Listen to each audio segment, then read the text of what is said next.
It's a funny thing, a true Kundalini spiritual awakening. First off, it rips you out of the fabric of life.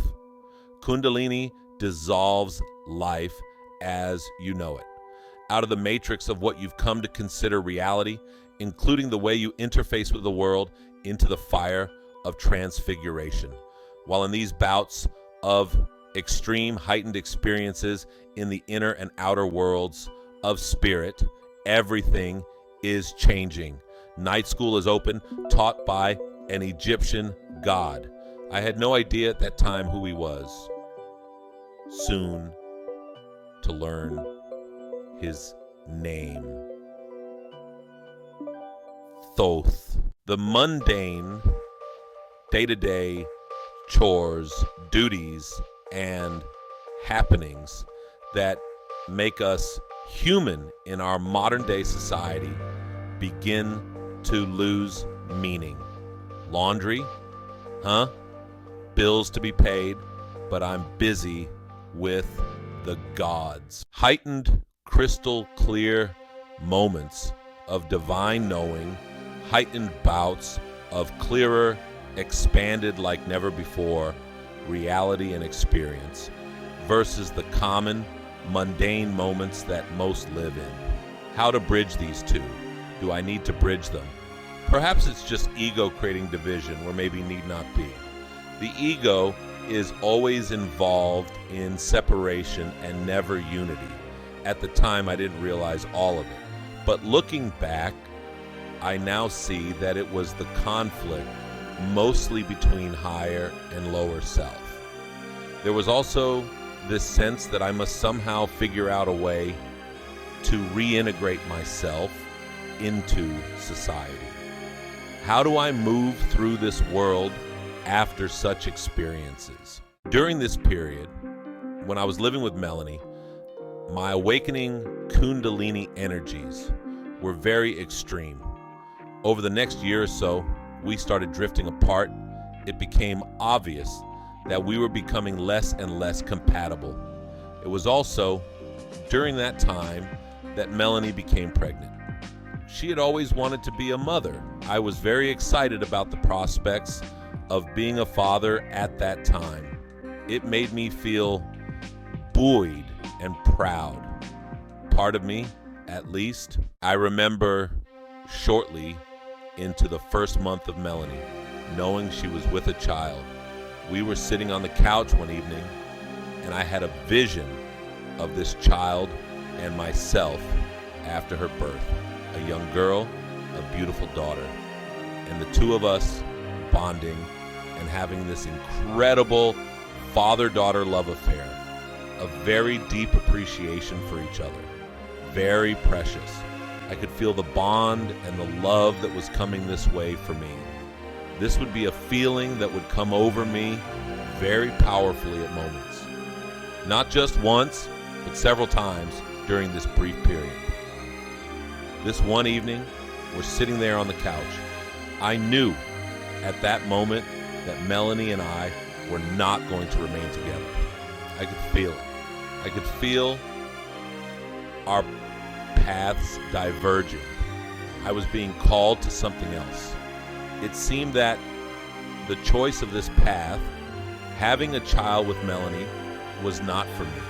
Coming from a divorced and broken family myself, I couldn't imagine not raising a child with both parents, for I had been through that as a child, and it was extremely painful. I spent decades of healing issues based on and stemming from exactly this.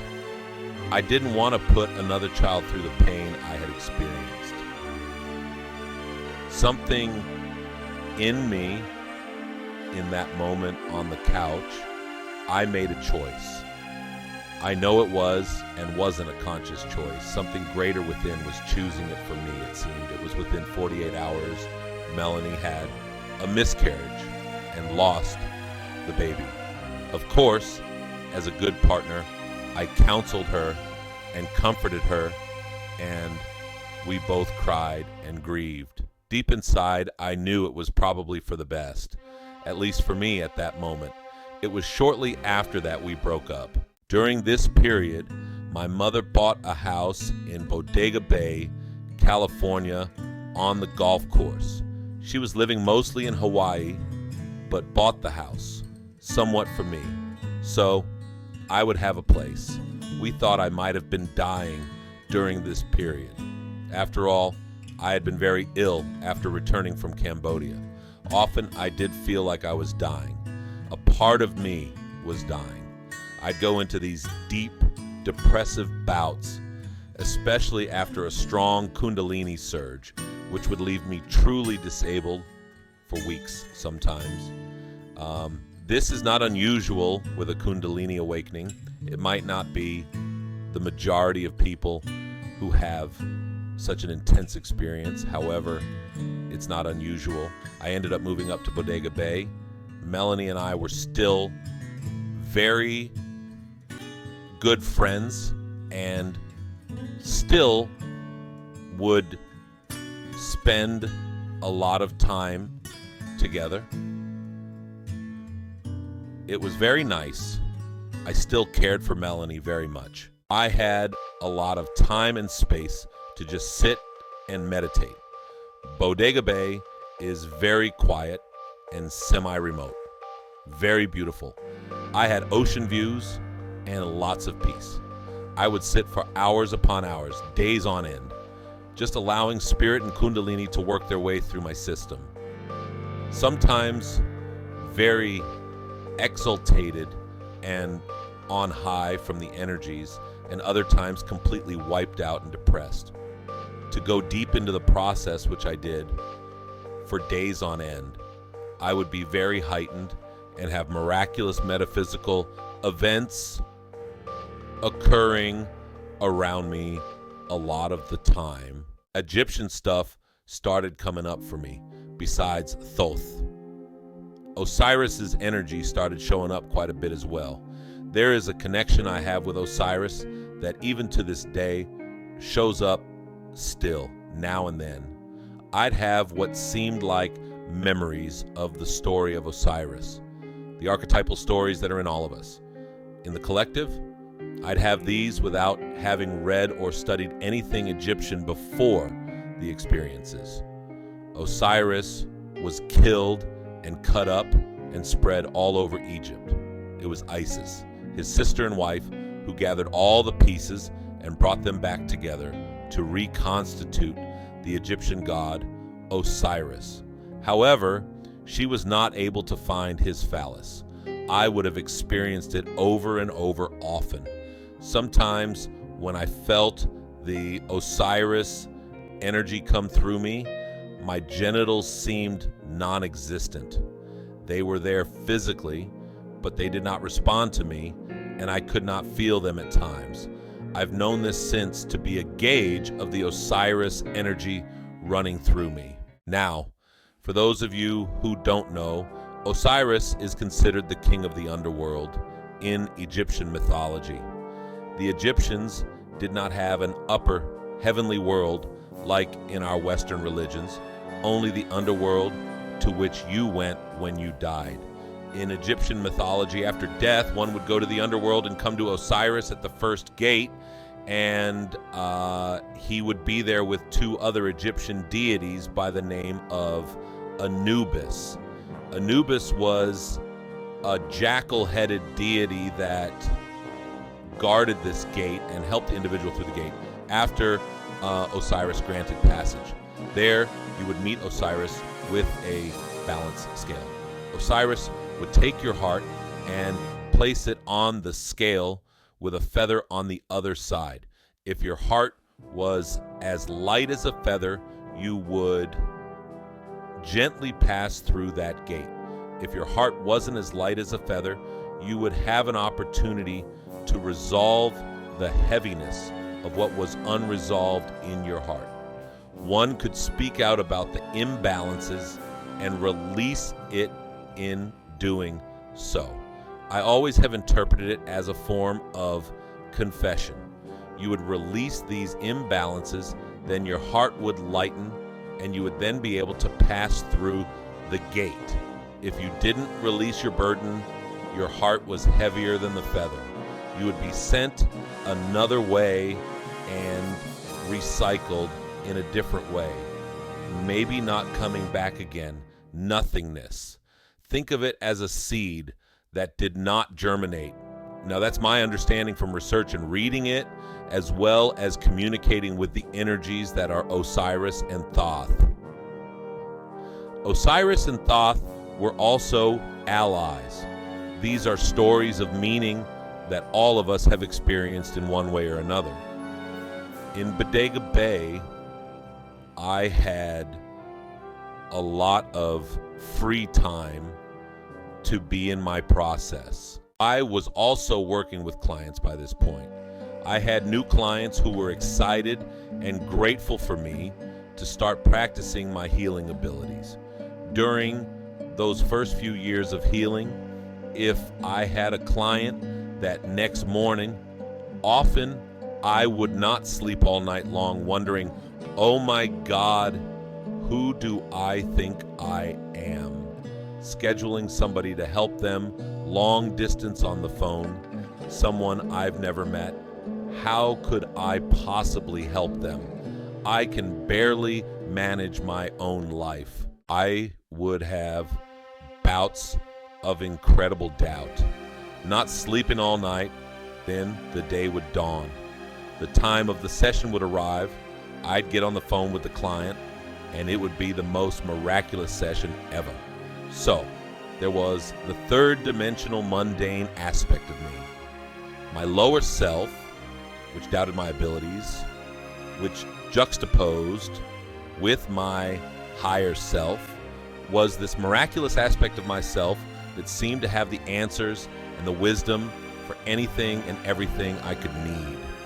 Yet, I'd go into periods of extreme doubt, the extremes of higher self-clarity and confidence with the opposite, lower self, serious doubt and complete lack of confidence. If you receive any help at all from family or friends, consider yourself very blessed. I was blessed to have support from my family at that time.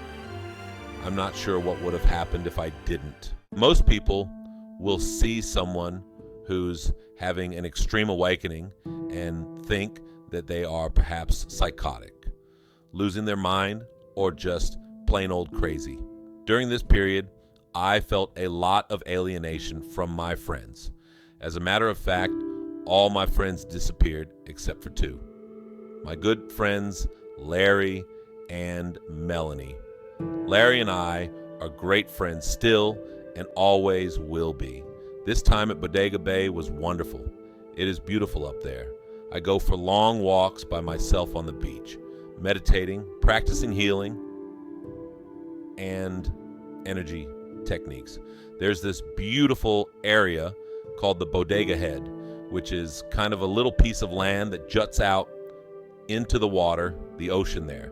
Bodega Bay is right smack in the middle of two fault lines where the Andreas fault line goes out into the ocean, and there's another one that crosses it. So as far as seismic energies, there's quite a bit of energy there. I remember one morning walking out on Bodega Head, which was a very typical morning routine for me.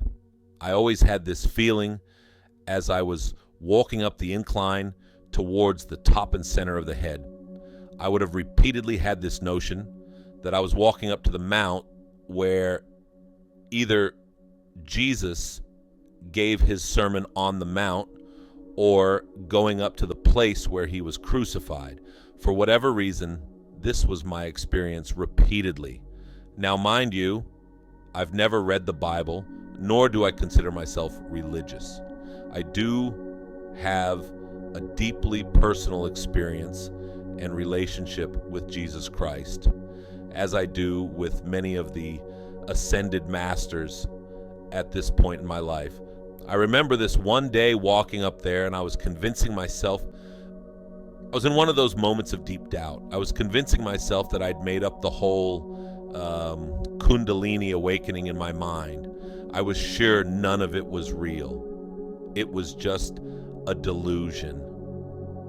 Just as I've convinced myself that I'm off my rocker, I take a step and I look down, and a snake is going right between my legs.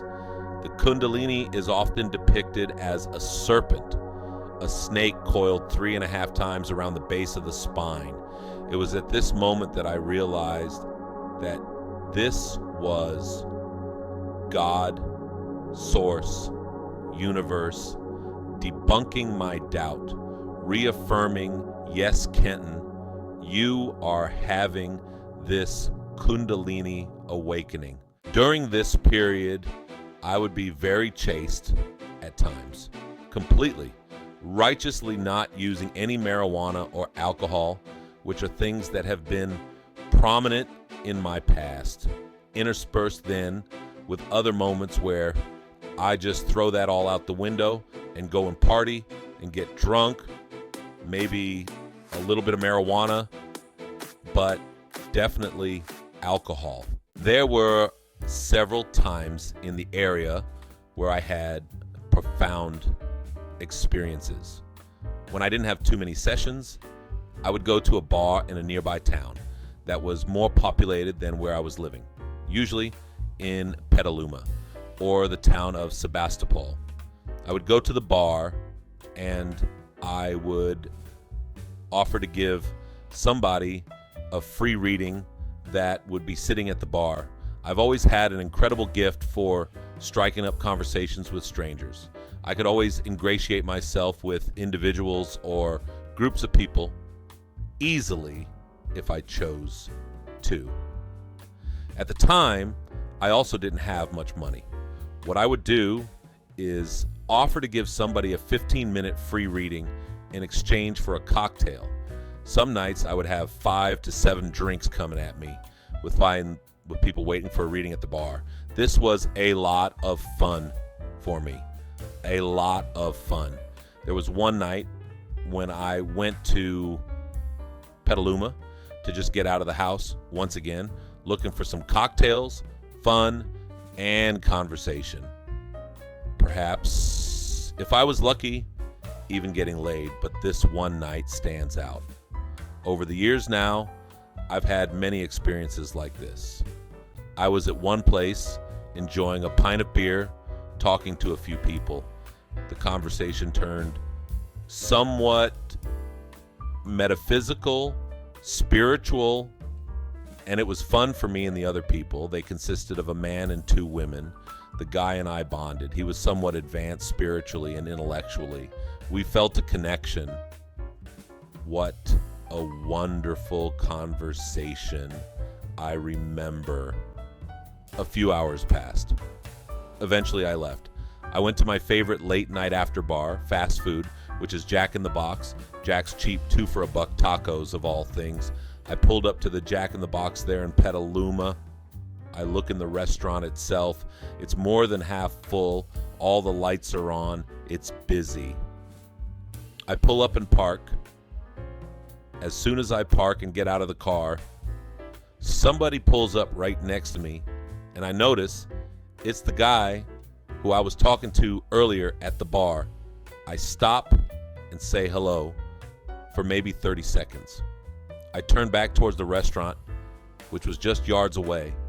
It just wasn't in my line of view the last few moments as I parked away from it and was speaking to this gentleman I had just met earlier. When I turned back, the restaurant was closed. There's nobody in there. The lights are off. I just almost fell over. How could this have happened? I just looked moments before and it was full of people. The lights were on. I turned around, talked to somebody. Up, boom, different reality. Place closed. The lights are out. There's not even a janitor crew in there. It looks like it's been closed for hours. The next morning, when I went to look in my wallet, the money I had spent the night before was now back in my wallet. I was not mistaken. Money was very tight then, so I knew exactly how much I had. It was later that week when I also realized that I hadn't had to put gas in the car for over 2 weeks with lots of driving, which normally would have me filling it at least twice. Something was going on that I could not explain. If I try to make these things happen, it rarely or never does. I hadn't discovered the mechanics of deliberate creation yet. I would end up having many more experiences like this. Even to this day, they happen often. I'm not surprised by them any longer, though. I believe we move through time and space and what you might even call parallel worlds. All the time, we're doing it if we allow ourselves to witness it. I took a job working as a chef at a local, well-run retreat center called Mother Tree. It was between the towns of Bodega Bay and Sebastopol in the hills.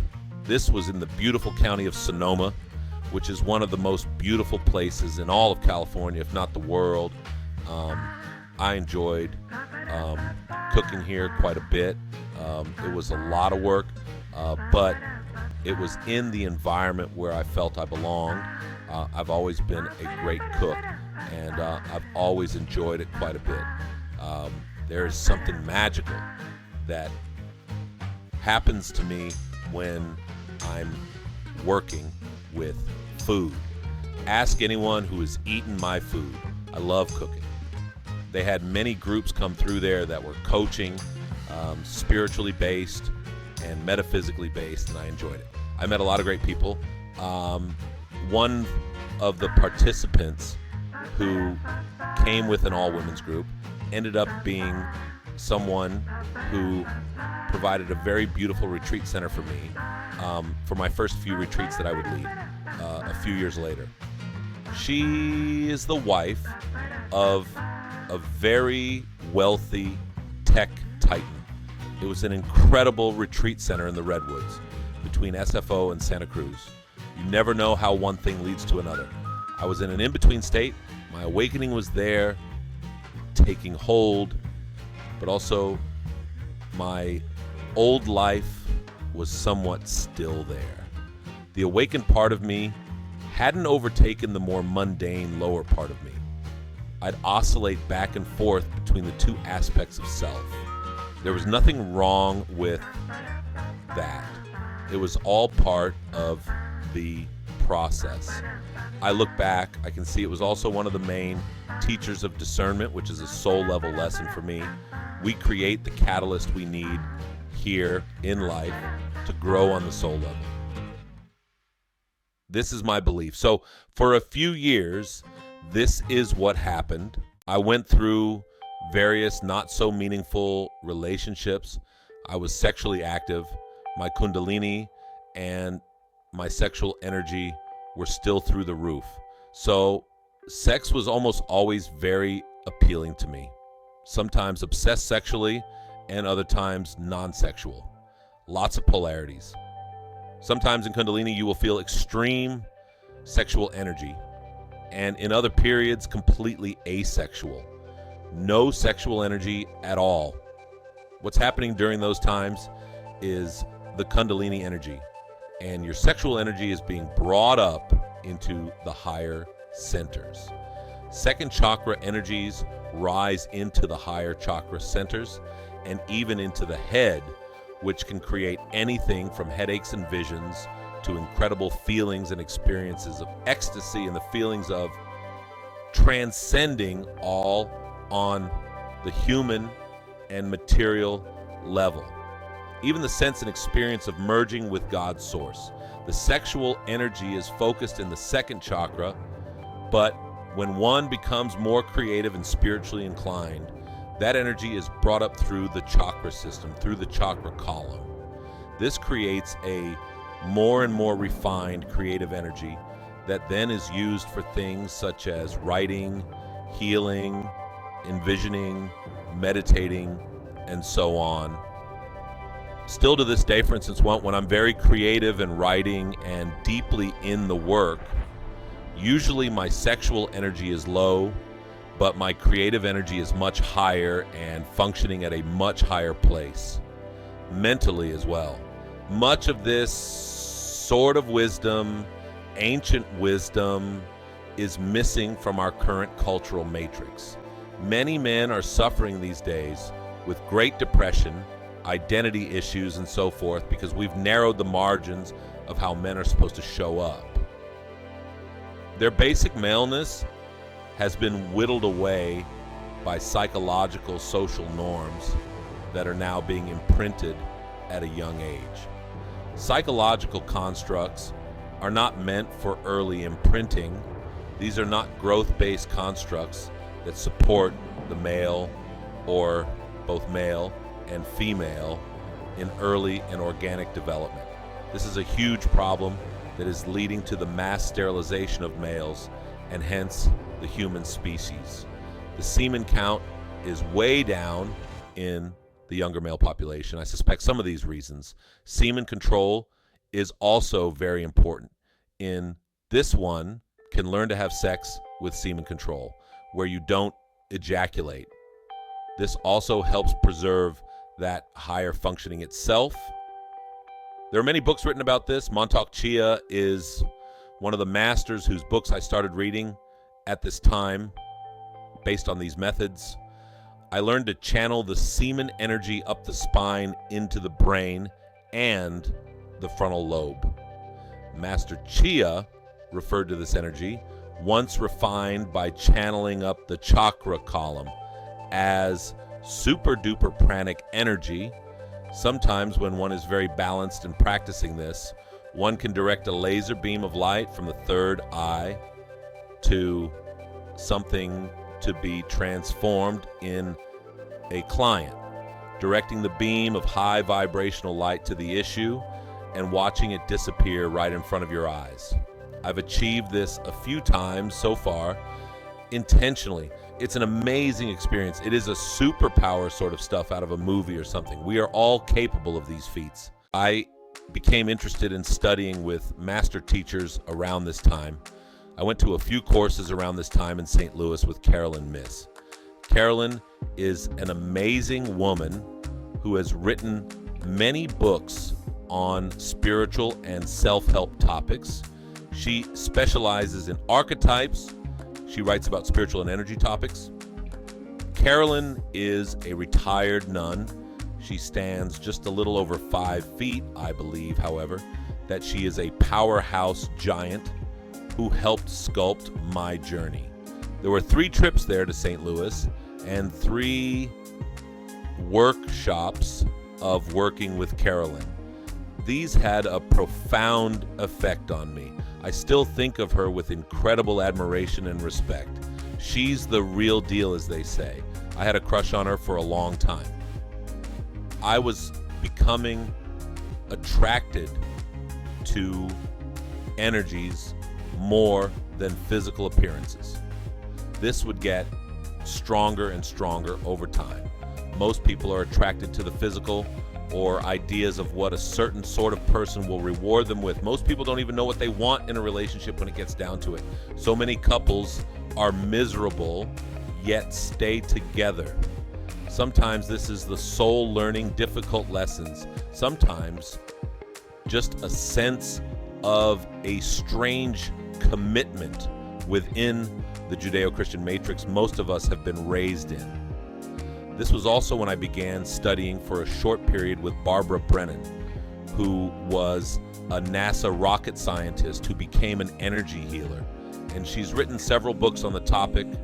Her first book, titled Hands of Light, I would say, has been the healer's Bible, probably worldwide in these contemporary times. I ended up studying with her for a while. I couldn't afford it. My mother had offered to pay for it. However, I struggled with some of the studies. It was very scientific and logical information. I seemed to be on more of a mystical path. There were a lot of roadblocks in that for me.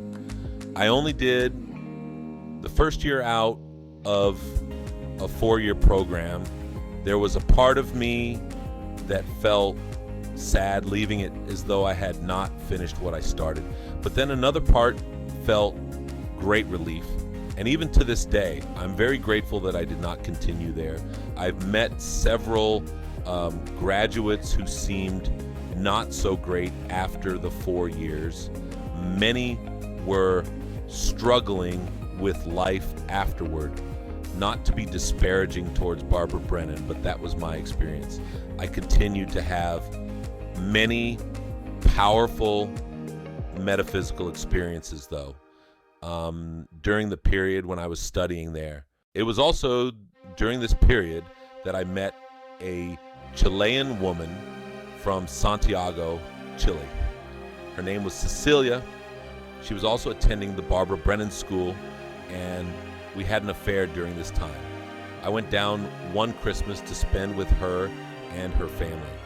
Her family was very affluent in Chile. Her father was the president of one of the largest copper mines.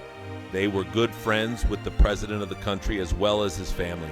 We hung out with the president's son once or twice when we'd go out and listen to music in the evenings. The cool part was that some of the family members were also involved in high-level United Nations posts, and I was able to work with a few of these people.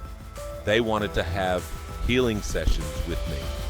The reason it's a highlight for me is because, well, first of all, I was able to help two of them very powerfully. They were very influential in the whole United Nations organization. When we heal ourselves, it ripples out into the world. I felt like I was not only helping them, but perhaps in some abstract way, helping the UN organization as well. They deeply appreciated the work I did with them. I helped them clear some things out of themselves that were blocking them from being greater at what they did. This is according to them. During this time, I had offered a healing session with a gentleman named Edwin. Edwin was my mother's voice and music teacher. He was a gay man who was also a graduate of Juilliard and very talented. Edwin was slated for brain surgery at Stanford Medical Center. He had 2 lesions in his brain, cancer. He was scheduled for surgery in about 10 days. I had him come over one day. I said, "Let me gift a session to you." I had no idea if it would help or not. I didn't have any agenda beyond that. He agreed. He came over to the house. I put him on the massage table, preparing myself to do hands-on healing. I'd been doing hands-on healing for a while by now. I remember going through the steps. Starting at the feet is where I usually start, and I work my way up the body. The client is on a massage table. There's a whole process protocol that mostly I learned through Barbara Brennan and augmented a little to suit myself through the mystical aspects that wanted to express themselves through me. It wasn't a very long session, maybe 40 minutes. I remember intense heat coming through my body. We finished. Edwin went on his way. He went for surgery, and they scanned to look for the lesions again, but they couldn't find them. They were gone. He showed up back at my house, and he was extremely excited to tell me all this. Edwin exclaimed, "I just know what we did is the reason why the cancer is gone." The doctors at Stanford were perplexed by it, but that wasn't the only news. He also said that he had now tested negative for HIV. Edwin was not only HIV positive, but he also had AIDS. Now please understand that I got this from his mouth.